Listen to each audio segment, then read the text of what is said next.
মৰমৰ ছাত্ৰ-ছাত্ৰীসকল M square চেনেললৈ তোমালোকক স্বাগতম জনাইছো। আজি আমি ক্লাস 9 অনুশীলনী R2 কোৱেশ্চন নম্বৰ 6 ৰ পৰা 10 লৈকে অংককেইটা সমাধান কৰিম। ভিডিওটো ভাল লাগিলে চেনেলটো সাবস্ক্ৰাইব কৰি দিবা আৰু নিজৰ সহপাঠীৰ লগতো শেয়াৰ কৰিবা। সো কোৱেশ্চন নম্বৰ 6 ত আছে এটা ত্ৰিভুজৰ কালি আৰু কোনো এটা ভূমিৰ অনুৰূপ উচ্চতাৰ যোগ যথাক্ৰমে 1256 বৰ্গ মিলিমিটাৰ আৰু 31.4 মিলিমিটাৰ হলে সেই ভূমিৰ যোগ উলিয়াব লাগে আমাৰ। আমি আগৰ অংকটোত দ্যাট ইজ কোৱেশ্চন নম্বৰ 5 ত কি উলিয়াইছিলো উচ্চতা উলিয়াইছিলো ভূমিৰ যোগ আৰু কালি দি আছিল। এইটো অংকত কি আছে কালি আৰু উচ্চতা দি আছে ভূমিৰ যোগ উলিয়াব লাগে। একেটাই ফৰ্মুলা আমি ইউজ কৰিম। সো আমি এনেকৈ লিখিম ত্ৰিভুজৰ কালি ত্ৰিভুজৰ কালি কিমান দি আছে আমাৰ ইয়াতে ত্ৰিভুজৰ কালি দি আছে 1256 আৰু উচ্চতা দি আছে কিমান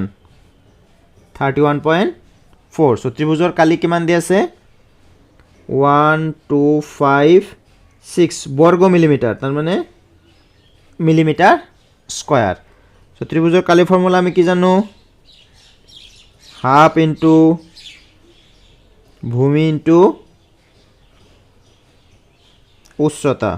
is equal to 1256। সো ইয়াতে আমাৰ কি দি আছে হাফ ইনটু ভূমিটো উলিয়াব লাগিব উচ্চতা কিমান দি আছে 31.4। So is equal to 1256। So আমি কি কৰিব পাৰো এই দুয়ে দি এই 31.4 ক আমি কি কাটি দিব পাৰো। 31 ৰ মাজত 2 কেইবাৰ যাব 15 বাৰ যাব থাকিল কিমান 1। সো দশমিক আছে এই দশমিকটাতে বহাই লব লাগিব। সো 14 ৰ মাজত 2 কেইবাৰ যাব 7 বাৰ। সো এটোত আমি কিমান পালো 15.7 ইনটু ভূমি ইজ ইকুয়াল টু 1256। সো 15.7 টো কি হৈছে পূৰণ হৈছে। সো এইফালে গলে কি হ'ব হৰণ হ'ব। সো ভূমি সমান সমান 1256 তলত কি আছে 15.7। এটা এই 15.7 টো আছে দশমিকটো উঠাই দিব পাৰো আমি কেনেকে যেহেতু দশমিক পিছত কি আছে এটা অংক আছে সেইকাৰণে ওপৰত কি হ'ব উঠাই দিলে 2 দি পূৰণ হ'ব। আমি ডাইৰেক্টলি লিখিলো সো 1256 ইয়াক 2 দি পূৰণ কৰিলে কিমান হ'ব এটা লাষ্টত 0 হ'ব। সো এটো 157। এটা 12560 ক 157 এদি আমি কাটিব পাৰো। ইয়াক কি যাব 8 বাৰ যাব। সো এতে দেখাই দিছো 157 ক যদি আমি 8 এদি পূৰণ কৰিলে এতে কিমান হ'ব 7 8 গুণ 56 56 এৰ কিমান বহিব এতে 6 বহিব 5 8 গুণ 40 আৰু 5 কিমান 45 ৰ 5 হাত থাকিল 4 8 গুণ 8 আৰু 4 কিমান 12 1256 আৰু হেকত এটা আমি শূন্য বহাই দিলে হৈ যাব। সো আমাৰ এটোতে কাটিলে কিমান যায় 8 বাৰ যায় আৰু শূন্য আছে কাৰণে এটো হেকত শূন্য হ'ব। So this is 80 millimetre. So 80 millimetre হ'ব আমাৰ এনসাৰ। সো 80 মিলিমিটাৰ অপশনটো কোনটো আছে এ নাম্বাৰ। সো এটো আমাৰ শুদ্ধ উত্তৰ। কোৱেশ্চন নম্বৰ 7 ত আছে 10 সেন্টিমিটাৰ ব্যাসযুক্ত বৃত্তৰ পৰিধিৰ যোগ উলিয়াব লাগে। ইয়াত পাইৰ মানটো ধৰি দি আছে 3.14। জেনাৰেলি আমি 22/7 লিখো কিন্তু যেতিয়া উল্লেখ কৰা থাকে যেটো উল্লেখ কৰা থাকিব মান হেতুই ল'ব লাগিব আমাৰ। সো আমাক কি হৈছে 10 সেন্টিমিটাৰ ব্যাসযুক্ত বৃত্তৰ পৰিধিৰ যোগ। এতিয়া বৃত্তৰ পৰিধিৰ ফৰ্মুলা আমি জানো 2πr যত r হল কি ব্যাসাৰ্ধ। আমি আৰু এটা কথা জানো ব্যাসাৰ্ধ হল ব্যাসৰ কি আধা ব্যাসাৰ্ধ ব্যাসৰ আধা। বৃত্তৰ ব্যাসাৰ্ধটো ফাৰ্স্ট উলিয়াই লম। সো ব্যাসাৰ্ধ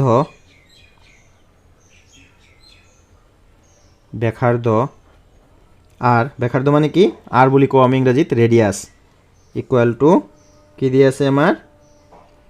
ব্যাক বাই 2। সো আমার ব্যাক কিমান দি আছে 10 সেন্টিমিটার। সো 10/2 সো এটো হ'ব আমার 5 সেন্টিমিটার। এতে কি লাগে আমার বৃত্তৰ পৰিধিৰ যোগ। বৃত্তৰ পৰিধিৰ ফৰ্মুলা হল 2πr। সো देयरफॉर বৃত্তৰ পৰিধি ইজ ইকুয়াল টু 2 পাই আৰ 2 ইন্টু পাইৰ মান 2 দিয়া আছে আমাৰ 3.14 আৰৰ মান কিমান 5 সেন্টিমিটাৰ সো এটো আমি কৰিম 5 ইন্টু 2 মানে 10 5 ইন্টু 2 মানে 10 সো 3.14 এনেকৈ থাকক এটো সো 3.14 ক 10 দি পূৰণ কৰিলে কিমান হ'ব দশমিকটো এক ঘৰ হোফালে কি হ'ব শিফট হ'ব সো ইয়াৰ পৰা যায় ইয়াতে আহিব কিমান হ'ব 31.4 সেন্টিমিটাৰ সো এটোই হ'ব বৃত্তৰ পৰিধি সো 31.4 কত আছে এটো সো এটোই হ'ব আমাৰ শুদ্ধ উত্তৰ কোৱেশ্চন নম্বৰ 8 ত আছে বৃত্তাকাৰ চোতাল এখনৰ পৰিধিৰ যোগ 176 মিটাৰ হলে চোতালখনৰ কালি উলিয়াব লাগে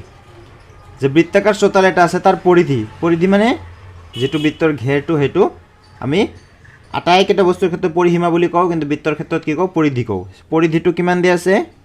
176 মিটাৰ তেনেহলে চোতালখনৰ কালি সো পৰিধিৰ ফৰ্মুলা হল 2 পাই r হেতু ব্যৱহাৰ কৰি আমি r উলিয়াই লম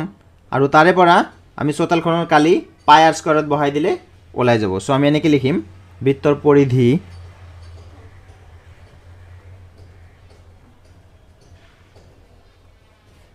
পৰিধি সমান সমান কিমান 176 মিটাৰ সো বৃত্তৰ পৰিধিৰ ফৰ্মুলা হল 2 পাই r is equal to 176 যেহেতু ইয়াতে পাইৰ মান দিয়া নাই সো এই কাৰণে আমি কি ইউজ কৰিম 22/7 into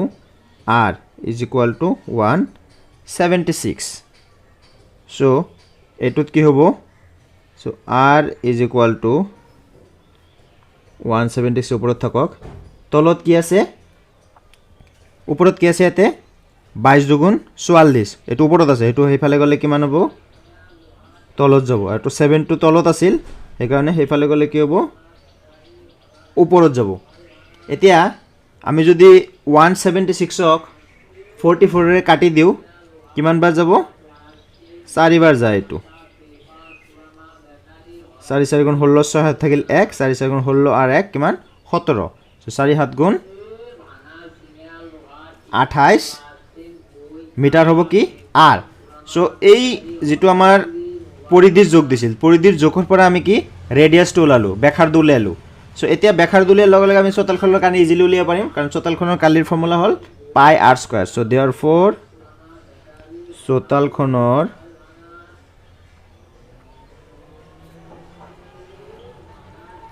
চোতালখনৰ কালি পাই r স্কয়াৰ পাই হল 22/7 into r square r মানে এইটো r square means এইটো দুবাৰ পূৰণ সো হাতে দি যদি কাটি দিও 4 বাৰ এতিয়া এইটো পূৰণ কৰিলে কিমান হ'ব 4/22 গুণ কিমান 88 into 28 সো 88 into 28 পূৰণ কৰিলে কিমান হ'ব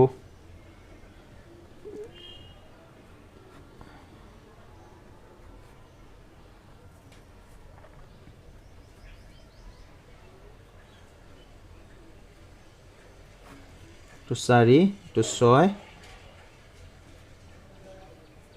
2464 so eto hobo 2464 যেটো কালি so eto কিবো eto 28 পুরন 28 তার মানে 28 মিটার পুরন 28 মিটার মিটার ইনটু মিটার বর্গ মিটার বা মিটার স্কয়ার so 2464 হবো আমার শুদ্ধ উত্তর so eto অপশন কি আছে eto 2464 ডি হবো আমার শুদ্ধ উত্তর 9 নম্বৰ কোশ্চেনত আছে এখন বৃত্তাকার পিরিসর কালি 38.5 বৃত্তাকার পিরিসর কি দিয়া আছে কালি দিয়া আছে 38.5 বর্গ সেন্টিমিটার হলে পিৰিসখনৰ ব্যাস উলিয়াব লাগে সো আমি কালিৰ পৰা প্ৰথমত ব্যাসাৰ্ধ উলিয়াম আৰু তাৰ পিছত ব্যাস উলিয়াম সো এনেকৈ লিখিম আমি বৃত্তাকার পিরিসর কালি কিমান দিয়া আছে বৃত্তাকার পিরিসর কালি 38.5 বর্গ centimetre that is centimetre square so বৃত্তৰ কালি আমি কি জানো pi r square is equal to 38.5 so পাইৰ মান হল কিমান 22/7 into r স্কয়ার to হল 38.5 সো এটো কিমান হ'ব r square is equal to এইটো এইফালে পূৰণ হৈ আছে 22টো ওপৰত আছে সেইকাৰণে এইটো ক'ত যাব তলত আহিব আৰু 7টো তলত আছে সেইকাৰণে এইফালে যাই কি হ'ব ওপৰত আহিব এতিয়া আমি 38.5ক আমি কি কৰিব পাৰোঁ 11 দি কাটব পাৰোঁ 22 আছে তলত আমি যদি 11 দি কাটি দিওঁ 11 দুগুণ 22 এইটো যদি 11 দি কাটি দিওঁ কিমান বাৰ যাব 3 বাৰ যাব 3 11 গুণ কিমান 33